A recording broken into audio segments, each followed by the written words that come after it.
let me get this straight. There's a service where you can buy a Santa, but the fine print states that if you drink, curse, or smoke, or anything worse around this Santa, you could wind up, at the least case scenario, having your ear bitten off, or worst case scenario, have a pickaxe embedded in the back of your brain. Dude, sign me up!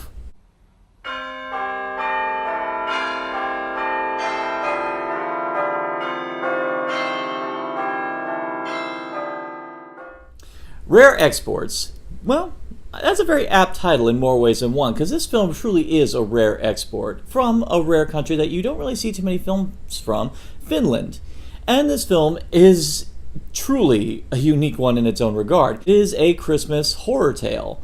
Now, not like Krampus, where it has a strong humorous edge, but this one takes itself immensely seriously. There is a dark humorous edge to it just by its mere premise alone, but to be dead honest, it takes itself incredibly seriously, and it definitely works because it gives a nice sense of menace all throughout. And the major reason why it works so well is because it embeds itself an obscure, to this day and age, type of folklore regarding Santa Claus. Santa, as he's portrayed here, actually bears a very strong resemblance to the Krampus.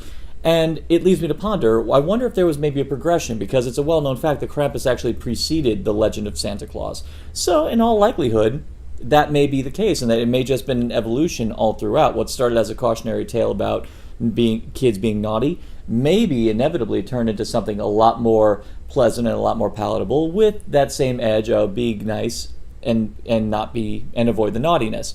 Well, this film wanted to focus more on that aspect of the Santa legend that we probably, in all likelihood, have forgotten about, and really, prior to this movie, I didn't even know about.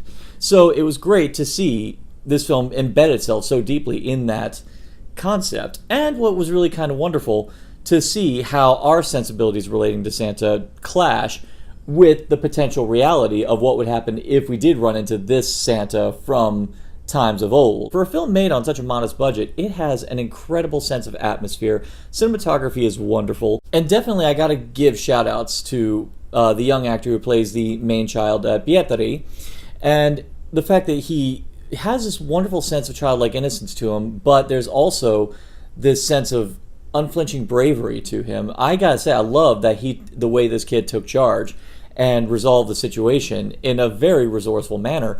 And I was really into how this kid maneuvered through this whole thing, because in the beginning of the movie he does something, may have been accidental, but in the end he still was responsible for something that screwed over a lot of people, and because of this he feels contrite and he wants to make good. He basically wants to be that good kid come Christmas time, and that drive is of course made worse when he has researched the early legends of Santa and the possibility that this is what he's probably being confronted with right now.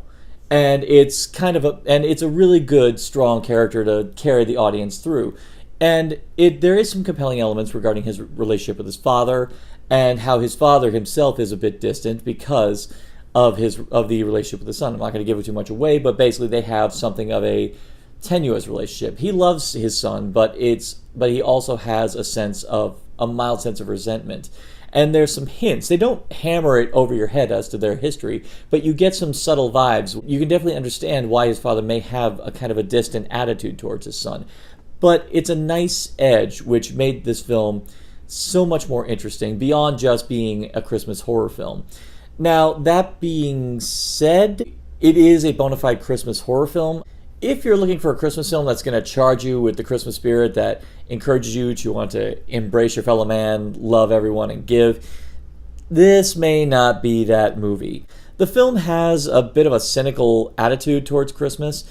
You can definitely tell by the way this film resolves. I mean, I was wondering why this film was called Rare Exports, and when it gets to the end, you kind of realize that, and you're like, oh, okay. And you could sense that the filmmakers probably did this as their commentary against over-commercialization. If there is any truth to myth, especially regarding Santa, and especially if he resembles anything like what we see here, it is dangerous to dress it up in a particular way, like the way we've done over the years. So, I guess you could say it's a pick your poison affair. If you don't mind seeing something that paints a beloved family icon into something of much more sinister light, and being executed in, I will say, a very provocative and very effective way. This may not be the Christmas movie for you. However, if you're definitely looking for a horror film that'll definitely get you fired up for the holidays, I would definitely say watch it probably in the ballpark, probably a little after Halloween, in the lead-in, probably during Thanksgiving. I definitely say it won't make you holly jolly. Ironically, Krampus did that a lot better. But this one, I wouldn't say will give you that attitude. Like I said, I suspect the filmmakers may have something of a better attitude towards Christmas. But that doesn't necessarily mean it's a bad movie. I would just say, as a Christmas movie, may be lacking. With all that said, it is an incredibly well-made film, and I will say it's a very unique film. And I definitely encourage people to watch it if they are given the opportunity. So, with that in mind, I'm going to give it a Narcotic Casserole rating of...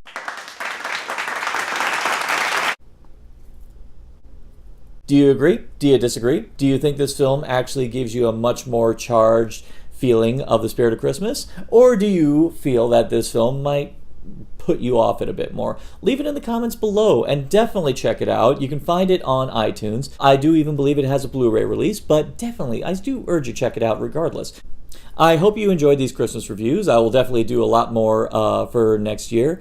And definitely keep it here on Narcotic Casserole. We're going to be doing a lot more in the year to come. In fact, with the 12th Doctor's final episode coming up, of course, we're going to do a review of that. And I'm also going to do a close examination spotlighting the Capaldi era. We'll also have much more of the Cinema Schlock Society coming in. We're going to get some more Less to More. And we're also going to have more rare delicacies. Matter of fact, I'm going to have one coming up very soon of the Jerome Bixby film, The Man from Earth. And in all sincerity, thank you everyone who's been keeping with me on Narcotic Casserole for the longest time, for following me and for giving me good feedback. And definitely tell your friends, because more is going to come. All of you are the people who keep me wanting to keep coming back and doing this over and over again, and why I'm definitely gunning to make 2018 a much bigger and a better year for Narcotic Casserole. And more festive content in Narcotic Casserole, simply like, share, subscribe, click, and thou shalt be served.